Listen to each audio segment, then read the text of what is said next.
এই নারে তাকবীরের স্লোগান যদি প্রত্যেকটি মুসলমানের মুখে মুখে থাকতো, তাহলে আজকে বাংলাদেশ স্বৈরাচার নামে কোনো জালেম দেশ শাসন করতে পারতো না, ঠিক কিনা? আজকে মুসলমানের স্লোগান ভুলে গিয়েছে বিধায়, মুসলমান নারে তাকবীরের স্লোগান ভুলে গিয়েছে বিধায় গুটি কয়েকটা নাস্তিক আমাদের মধ্যে রাজ করতে চেয়েছে, ঠিক কিনা বেঠি? মুসলমান নারে তাকবীরের স্লোগান ভুলে গিয়েছে বিধায়, মুসলমান নারে তাকবীরের স্লোগান ভুলে গিয়েছে বিধায় আজকে স্বৈরাচার নামে জালেম আমাদের মাঝে রাজ করেছে, ঠিক কিনা বেঠি? মুসলমান এই জন্য নারে তাকবীরের স্লোগান দিতে হবে।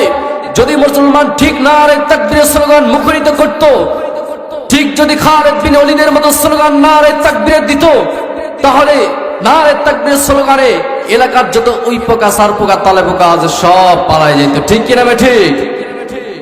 এই জন্য নারে তাকবীরের স্লোগান আমাদেরকে দিতে হবে কিনা? মুসলমান ইতিহাস থেকে শিক্ষা নিতে হবে, ইতিহাস থেকে আমাদেরকে কিছু শিক্ষা নিতে হবে। খালিদ বিন ওয়ালিদ, আল্লাহর নবীর সাহাবী খালিদ বিন ওয়ালিদ রাদিয়াল্লাহু তাআলা আনহু, তিনি মাত্র 60 জনকে নিয়ে 60,000-এর বিরুদ্ধে যুদ্ধ লেগে গেছিলেন। বলেন আল্লাহু আকবার। মাত্র 60 জনকে নিয়ে 60,000-এর বিরুদ্ধে যুদ্ধের ময়দানে নেমে পড়েছিলেন কাফেরদের। খালিদ বিন ওয়ালিদ তিনার সাথী সঙ্গীদেরকে ডাক দিয়ে বলতেছে, মুসলমান যদিও বা কম হয় সংখ্যায়, কিন্তু মুসলমান মুমিনের ইমানের পাওয়ার অনেক বেশি, ঠিক কিনা বেঠি? মুসলমান হচ্ছে যাদের মধ্যে ঈমান আছে, তার কলবটা জিন্দা আছে। বলেন আল্লাহু আকবার। আর কলব যাদের জিন্দা আছে, আর যারা মুরতাদ, যারা কাফের, তাদের কলব মৃত্যু, তারা মৃত্যু ব্যক্তি যত বেশি হোক না কেন, অল্প জীবিত মানুষের সামনে কোনোদিন মোকাবেলা করতে পারবে না। এই জন্য খালিদ বিন ওয়ালিদকে শিক্ষা নিতে হবে। খালিদ বিন ওয়ালিদ রাদিয়াল্লাহু তাআলা আনহুর ইতিহাস থেকে আমাদেরকে শিক্ষা নিতে হবে। মাত্র 60 জনকে নিয়ে 60,000-এর বিরুদ্ধে নেমে পড়েছিলেন। শুধু তাই নয়, আল্লাহর নবী মুহাম্মদুর রাসূলুল্লাহ সাল্লাল্লাহু আলাইহি ওয়াসাল্লাম বদরের ময়দানে নেমে পড়েছিলেন 313 জনকে নিয়ে। কয়জনকে? 313 জনকে নিয়ে 1000 সৈন্যবাহিনীর সামনে মোকাবেলায় নেমে পড়েছিলেন। শুধু তাই নয়, শুধু মনে করতেন 313 জন নেমেছে, 626টি শুধুমাত্র হাত রয়েছে, কোনো তরবারিও ছিল না।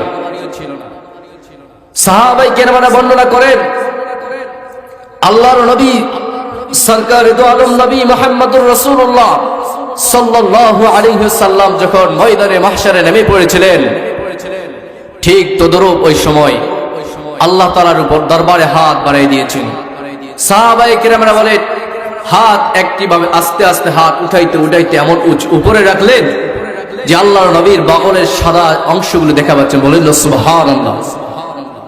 শুধু তাই নয়, আল্লাহর নবী উঁচা হইতে হইতে হইতে পায়ের বৃদ্ধ আঙ্গুলের উপর দাঁড়ায় গেছে। আল্লাহু আকবার। ডাক দিয়ে বলছে, রব্বুল আলামিন, গোটি কয়েকটা মুসলমানদেরকে নিয়ে আমি মাত্র 313 জন আমার সাথী সঙ্গীদেরকে নিয়ে আমি ময়দানে নেমে পড়েছি। এখানে সেই বিপরীত পার্শ্বে যারা যুদ্ধ করতে এসেছে হাজার হাজার তরবারি আর ঘোড়া উট নিয়ে নামে পড়েছেন। এখানে আপনার কাছে মদদ চাই, সাহায্য চাই, রব্বুল আলামিন আপনি সাহায্য করুন। আল্লাহ তাআলা আসমান থেকে মুহাম্মদুর রাসূলুল্লাহ সরকারে দু আলম নবীকে জানায় দেন, বন্ধু চিন্তার কোনো কারণ নেই, টেনশন করিয়েন না, আমি তোমার দোয়া কবুল করলাম আর দোয়ার বদলাতে 1000 সৈন্যবাহিনী দিয়ে দিলাম। বলেন না সুবহানাল্লাহ। আল্লাহর নবী বলছে, রব্বুল আলামিন 1000কে দিয়েছো আলহামদুলিল্লাহ, কিন্তু আমার মনে হয় আরো একটু দিলে ভালো হইতো। বন্ধু টেনশন করার কারণ নেই, টেনশনের কোনো কারণ নেই, আমি রব্বুল আলামিন তোমাকে 1000-এর সঙ্গে আরো 4000 যোগ করে 5000 সৈন্য দিয়ে দিলাম। বলেন আল্লাহু আকবার। সেই 1000 শুধু সৈন্যবাহিনী আল্লাহ তাআলা মুমিনের সাথে সাহায্য করে কে? কথা বলেন, মুমিনকে সাহায্য করে কে? আল্লাহ রাব্বুল আলামিন।